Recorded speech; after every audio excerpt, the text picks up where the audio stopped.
ধন্যবাদ।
জানাই আমার দিদি আমাদের কাউন্সিলর মৌসুমী হাজরা মহাশয়কে, শ্রদ্ধা জানাই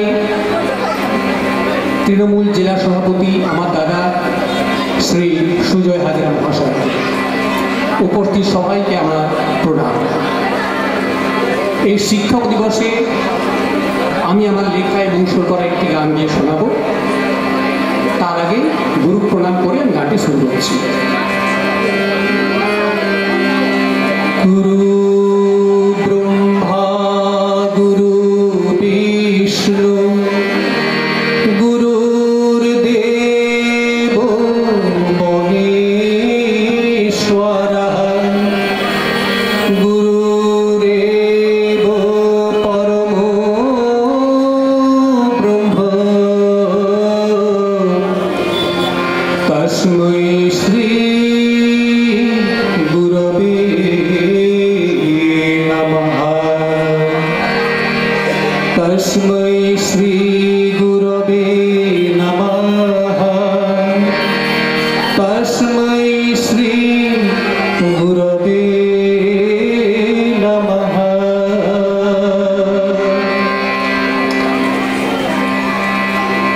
শিক্ষক শিক্ষা গুরু জ্ঞান দাতা আধার প্রাণে জ্বালা আলোর শিখা। শিক্ষক শিক্ষা গুরু জ্ঞান দাতা আধার প্রাণে জ্বালা আলোর শিখা। শিক্ষক চলার পথে বন্ধু সখা বোঝে সে শিক্ষার্থীর মনের ব্যথা। শিক্ষক শিক্ষা গুরু জ্ঞান দাতা আধার প্রাণে জ্বালায় আলোর শিখা।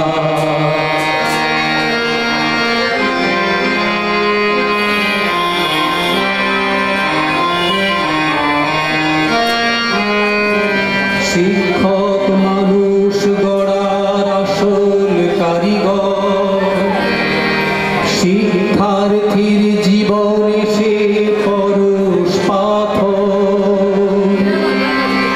শিক্ষক মানুষ গড়ার আসল কারিগর।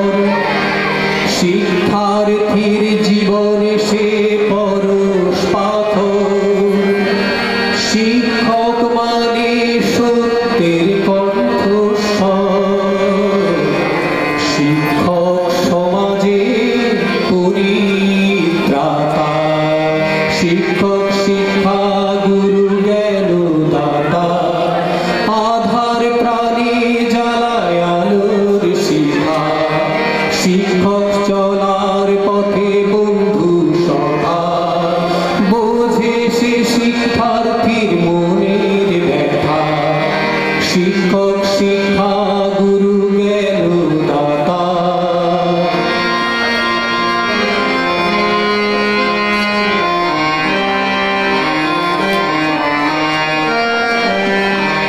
শিক্ষক মানে মেরুদণ্ড সোজা। শিক্ষক হাতে আদর্শের ধ্বজা। শিক্ষক মানে মেরুদণ্ড সোজা। শিক্ষক হাতে আদর্শের ধ্বজা। শিক্ষক সমাজে সরায় বোঝা। শিক্ষক সমাজে সরায় বোঝা। শিক্ষকের কণ্ঠে শুনি আলোর কথা। শিক্ষক শিক্ষা গুরু জ্ঞান দাতা আধার প্রাণে জ্বালায় আলোর শিখা। শিক্ষক চলার পথে বন্ধু সখা বোঝে সে শিক্ষার্থীর মনের ব্যথা। শিক্ষক শিক্ষা গুরু জ্ঞান দাতা আধার প্রাণে জ্বালায় আলোর শিখা। শিক্ষক শিক্ষা গুরু জ্ঞান দাতা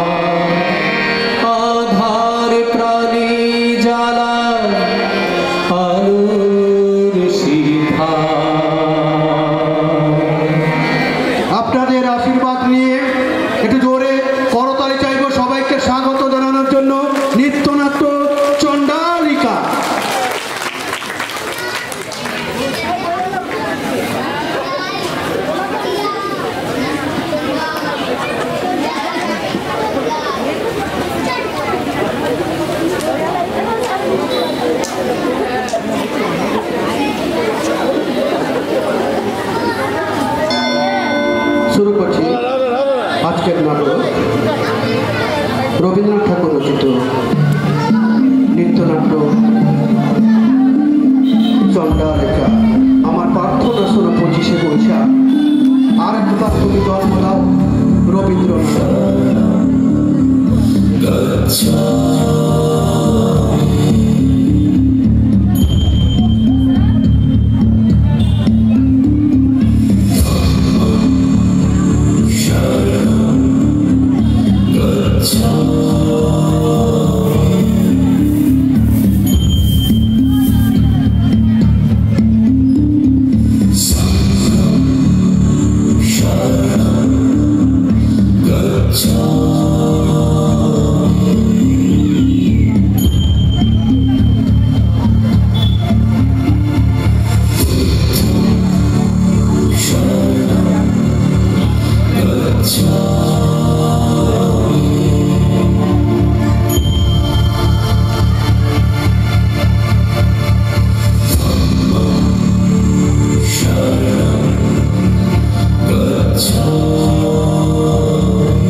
অঙ্ক নানদীর ধারে ভোরবেলা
كل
অভূত অনবদ্য সবাইকে অনেক অনেক ধন্যবাদ। সন্ধ্যে 6টা থেকে আপনারা বসেছেন, অনেক ধৈর্য সহকারে আমাকে সঙ্গ দিয়েছেন, অনেক অনেক ধন্যবাদ। আজকে শিক্ষক দিবসের এই লগ্নে সমস্ত শিক্ষককে আমি জানাই আমার অন্তরের অন্তঃস্থল থেকে নমস্কার। আমাদের যে এই নাটকটি চণ্ডালিকা অনেকটাই আমাদের সংক্ষিপ্ত করতে হয়েছে সময়ের অভাবে। এটি পরিচালনা করেছেন আমাদের কালচারাল ইউনিটের প্রধান দীপক প্রসাদ গাঙ্গুলি এবং আমাদের সমস্ত নৃত্যটি পরিচালনা করেছেন আমাদের ছোট্ট মেয়ে গার্গী গাঙ্গুলি। সঙ্গে আছেন আমার সমস্ত আমার ওয়ার্ডের বাচ্চারা, এই দিদি মিতাদি, আমাদের মহুয়াদি। এদের সকলের সহযোগিতা ছাড়া এই ছোট্ট অনুষ্ঠান আমাদের করা সম্ভবপর নয় এবং সর্বোপরি আপনাদের মতো এত ধৈর্যশীল দর্শক আমাদেরকে আরও উদ্ভূত করবে। সবাই ভালো থাকবেন, সুস্থ থাকবেন এবং অনেক অনেক ধন্যবাদ। হ্যাঁ, আপনারা কেউ যাবেন না, 5 মিনিট সুজয়দা ধন্যবাদ জ্ঞাপন করবেন। আমাদের 22 নম্বর ওয়ার্ড যারা আমাদের এখানে অধিবাসীবৃন্দ আছেন, শুধু নাগরিকবৃন্দ আছেন, তাদের সবাইকে আজকের এই দিনটা অর্থাৎ আমাদের সকলের কাছে একটা গুরুত্বপূর্ণ দিন।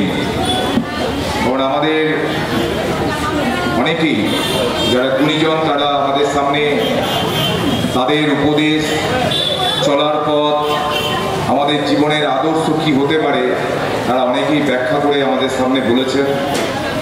এবং আমাদের সামনে যে সমাজ ব্যবস্থা আজকের দিনে যাচ্ছে, যে জায়গায় আমরা পৌঁছচ্ছি, সবার কাছেই আগামী দিন ভয়ঙ্কর হতে পারে যদি আমরা নিজেরা না সচেতন হই। আমি সবাইকে এটুকু বলবো, আজকের দিনে ডক্টর সর্বপল্লী রাধাকৃষ্ণন তার যে লড়াই ছিল, তার যে সংগ্রাম ছিল, তার যে আদর্শ ছিল, তার যে দর্শন ছিল, সেখানে পুঁথিগত শিক্ষা, পেশাগত অনেক বড় জায়গা, অনেক টাকা উপার্জন, সেই লক্ষ্যে তার কিন্তু লড়াই ছিল না। তার লড়াই ছিল আমাদের সমাজে যে বর্তমান অবক্ষয়, ব্যক্তি স্বার্থপরতা, মানুষের মধ্যে ধৈর্যের অভাব, চরম অসহিষ্ণুতা, মানুষের মধ্যে সংযমের অভাব, সেই জায়গায় দাঁড়িয়ে তিনি চেয়েছিলেন যে প্রকৃত মানুষ যাতে তৈরি হয় আমাদের দেশে। ৭৭ বছর আমাদের দেশের স্বাধীনতা আমরা পেয়েছি, কিন্তু লজ্জার বিষয় বলতে দ্বিধা নেই, ডক্টর সর্বপল্লী রাধাকৃষ্ণন তিনি যে শিক্ষার ভিত্তিতে যে সমাজ দেখতে চেয়েছিলেন, সেই সমাজ কিন্তু আমরা গড়ে তুলতে পারিনি। তো আমাদের কোথাও না কোথাও আবার শুরু করতে হয়। চলুন আমরা সবাই মিলে আমাদের ছোট জায়গা থেকে একটা চেষ্টা করি সেই সমাজ তৈরি করতে, যেখানে পুঁথিগত বিদ্যা, অনেক টাকা উপার্জন, অনেক বড় পেশার সঙ্গে যুক্ত নিশ্চয়ই কেউ থাকবে, কিন্তু তার সঙ্গে তার যে মানবিক দিক, তার যে মানবিক সত্তা, সেটা যাতে বজায় রাখতে পারা যায়। কারণ আমাদের কাছে এটাই কষ্টের, আমাদের দিনের পর দিন চোখের সামনে আমরা দেখি যখন যাদের অনেক টাকা, যারা অনেক বড় উচ্চ পদে আছে, আর তাদের বাবা মারা বৃদ্ধাশ্রমে কাটে, তাদের বাবা মারা যখন দুবেলা চোখে জল ফেলে, তখন আমাদের মনে হয় যে এই বিদ্যার জন্য কিন্তু ডক্টর সর্বপল্লী রাধাকৃষ্ণন লড়াই করেন। তো তিনি যে সমাজ ব্যবস্থা গড়ার জন্য লড়াই করেছিলেন, আমরা আমাদের ছোট জায়গা করে দিতে, অর্থাৎ আমাদের 22 নম্বরে এই যে ধরুন ছোটো ছোটো বাচ্চা ছেলেমেয়েরা আপনাদের সামনে তাদের যে শিল্পকলা পরিদর্শন করলো, কাউন্সিলর ম্যাডাম ছিলেন, কিন্তু আমাদের যে ছোটো ছোটো ছেলেমেয়েরা আপনাদের সামনে এই শিল্পকলা প্রদর্শন করলেন, তারা কিন্তু কেউ প্রফেশনাল কেউ নয়, তারা যে নিয়মিত প্র্যাকটিস করে, নিয়মিত তারা এই শুধুমাত্র নৃত্যকে নিয়ে আছে বা গান নিয়ে আছে এরকম নয়, তারা আমাদের এই শহরে সবচেয়ে বড় যে স্ল্যাম এরিয়া, আমাদের কামারপাড়ার ছেলেমেয়েরা আমরা সবাই মিলে চেষ্টা করছি যে কামারপাড়া, সেখানে কোথাও একটা অন্ধকার ছিল, সেখানে মানুষের প্রত্যেকেই দারিদ্রতা আছে, কিন্তু মানুষ সম্মান নিয়ে বাঁচে কামারপাড়াতে। তাদের ছেলেমেয়েরাও এগিয়ে আসছে আমাদের সামনে, তাদের ছেলেমেয়েরাও একটা আমাদের কালচারাল, তাদের যে সত্তাটা ছিল সেটা আমরা কেউ বেড়ে করে উঠতে পারি। তো আমাদের এই 22 নম্বর ওয়ার্ডের কালচারাল সেলের দীপকবাবু আছেন, তিনি এদের থেকেও আমরা যে কিছু শিল্প কলা পেতে পারি, তিনি কিন্তু সেটা চেষ্টা করছেন। এবং এই ছেলেমেয়েদের একটাই আমাদের বলার যে এরা যেভাবে সারাদিনে অনেক পরিশ্রম, কারণ এদের বাবা মারা দুবেলা দুমুঠো অন্যের জন্য সকাল থেকে রাত পরিশ্রম করে, তারপরেও ছেলেমেয়েদেরকে একটু শিক্ষার আঙিনায়, একটু আলোর আঙিনায় তুলে ধরার জন্য তারাও চেষ্টা করছে, আমাদেরও একটা চেষ্টা আছে।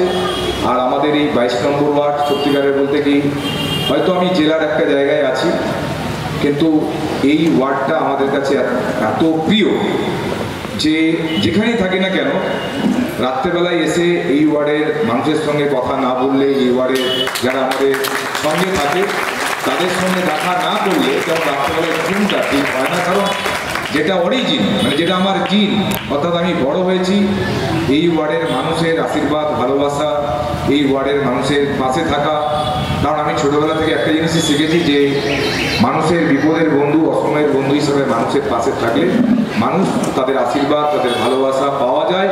এবং আপনাদের আশীর্বাদ, ভালোবাসা, দোয়া আছে বলেই কিন্তু আজকে আমি এই ওয়ার্ড থেকে একটা জায়গায় পৌঁছেছি।